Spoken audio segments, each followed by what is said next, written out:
राम राम। नरसिंह अवतार की कथा। जब वराह भगवान ने हिरण्याक्ष का वध कर डाला था, तब उसकी माता दत्ती, उसकी पत्नी भानुमति, उसका भाई हिरण्यकशिपु और समस्त परिवार बड़ा दुखी था। दैत्येंद्र हिरण्यकशिपु ने सबको समझा बुझाकर शांत किया, परंतु स्वयं शांत नहीं हुआ। हृदय में प्रतिशोध की ज्वाला धधकने लगी। फिर भी उसने निश्चय किया कि तपस्या करके ऐसी शक्ति प्राप्त की जाए कि त्रिलोकी का राज्य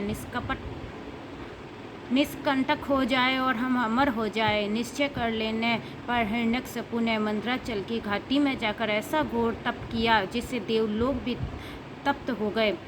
देवताओं की प्रार्थना पर ब्रह्मा जी ने जाकर उसे अमर तत्व छोड़कर अन्य कोई भी मन चाहा वर मांगने को कहा। उसने कहा कि मैं चाहता हूँ कि आपके बनाए हुए किसी भी प्राणी से मेरी मृत्यु ना हो। भीतर बाहर, दिन में रात में आपके बनाए हुए प्राणियों के अतिरिक्त और भी किसी जीव से, अस्त्र शस्त्र से, पृथ्वी या आकाश में कहीं भी मेरी मृत्यु ना हो। युद्ध में कोई भी मेरा सामना ना कर सके। मैं समस्त प्राणियों का एक छत्र सम्राट बनूं।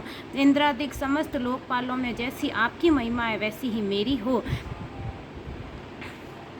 मैं समस्त प्राणियों का एक छत्र सम्राट बनूं। तपस्या और योगियों योगेश्वरों को भी अक्षय ऐश्वर्य प्राप्त है, वही मुझे भी दीजिए। ब्रह्मा जी ने एवं वस्तु कहकर उसे मांगे वर उसको दिए। वह अपनी चतुराई पर बड़ा ही प्रसन्न हुआ कि मैं ब्रह्मा को भी ठग लिया। उसके न चाहने पर भी मैंने युक्ति से अमर तत्व का वरदान ले लिया है। यही जीवन का स्वभाव है। वह अपनी चतुराई से चतुरांग की कौन कहे। भगवान को भी धोखा देने का प्रयत्न करता है। वैसे ही हिरण्यकशिपु ने अपनी समझ से मृत्यु का दरवाजा बंद ही कर लिया था, किंतु भगवान ने जब चाहा तो खोल ही लिया।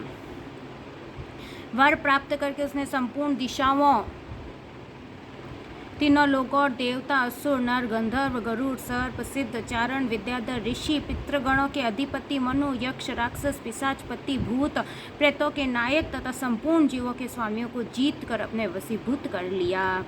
इस प्रकार उस विश्वजीत असुर ने अपने पराक्रम से संपूर्ण लोकपालों के स्थान छीन लिए। स्वयं इंद्र भवन में रहने लगा। उसने दैत्यों को आज्ञा दी कि आजकल ब्राह्मणों और क्षत्रियों की बहुत बढ़ती हो गई है। जो लोग तपस्या, व्रत, यज्ञ, स्वाध्याय, दानादिक शुभ कर्म कर रहे हैं उन सबको मार डालो, क्योंकि विष्णु की जड़ है द्विजातियों का कर्म धर्म और वही धर्म का परम आश्रय है।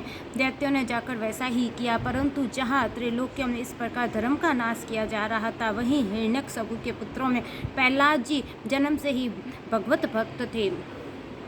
5 वर्ष की अवस्था में वे अपने पिता को भगवत भक्ति का पाठ सुना रहे थे। पुत्र को अपनी शत्रु विष्णु का भक्त जानकर उसे ये निश्चय कर लिया कि ये अपना शत्रु है जो पुत्र रूप से प्रकट हुआ है, अतः उसे मार डालने की आज्ञा दी। पर दैत्यों के सब प्रकोप व्यर्थ हुए। तब हिरण्यकशिपु को बड़ी चिंता हुई। उसने बड़े बड़े मत वाले हाथियों से कुचवाया, विषधर सांप में डसवाया, कृत्या राक्षसी उत्पन्न करवाई कि प्रहलाद को खा ले, पहाड़ों से नीचे गिरवाया, संबरासुर से अनेकों प्रकार की माया का प्रयोग कराया, विष दिलाया, दधकती आग में प्रवेश कराया, समुद्र में डुबाया, इत्यादि अनेक उपाय मार डालने के लिए किए, पर उसको बाल भी बाका नहीं हुआ। गुरुपुत्र की सलाह से वरुण पास से बांध कर रखे जाने लगे, कहीं भाग ना जाए। जैसे गुरुपुत्र उसे अर्थ, धर्म और काम की शिक्षा देने लगे।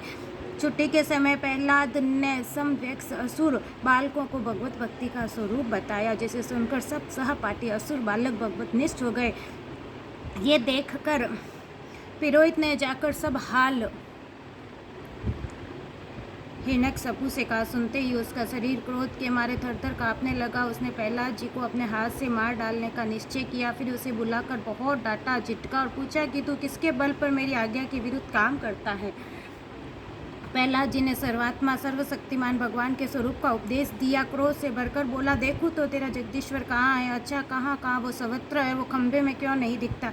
अच्छा, तुझे इस खंभे में भी दिखता है तो अभी तेरा सिर अलग करता हूँ, देखता हूँ कि तेरा वो हरि तेरी कैसे रक्षा करता है। वो मेरे सामने आता तो नहीं। इत्यादि कहते कहते जब वो क्रोध को संभाल ना सका तब सिंहासन से खटक कर कूद पड़ा। प्रहलाद जी की ये कहते ही कि हाँ वो खंबे में भी है। उसने बड़े जोर से खंबे को एक घुसा मारा। उसी समय खंबे से बड़ा भारी शब्द हुआ। घुसा मारकर वो प्रहलाद जी को मारने के लिए झपटा था, परंतु उस अपूर्व घोर शब्द को सुनकर वो घबरा कर देखने लगा कि शब्द करने वाला कौन। इतने में उस खंबे से निकले हुए एक अद्भुत प्राणी को देखा। वो सोचने लगा, अहो ये न तो मनुष्य है न सिंह, फिर नरसिंह रूप से कौन अलौकिक जीव है। वो इधर उधर उधेड़ बुन में लगा ही हुआ था कि उसने बिल्कुल सामने नरसिंह भगवान खड़े हो गए। भगवान उसे बड़ी देर तक खेलवाड़ करते रहे। अंत में संध्या समय उन्होंने ऊंचे स्वर से प्रचंड भयंकर अट्टहास किया, जिससे उसकी आंखें बंद हो गई। उसी समय झपट कर भगवान ने उसे पकड़कर राजसभा द्वार की डोयोडी पे ले जाकर अपनी जंघों पर गिराकर अपने नखों से उनके पेट को चीर कर उसे मार डाला। जय हो नरसिंह भगवान की।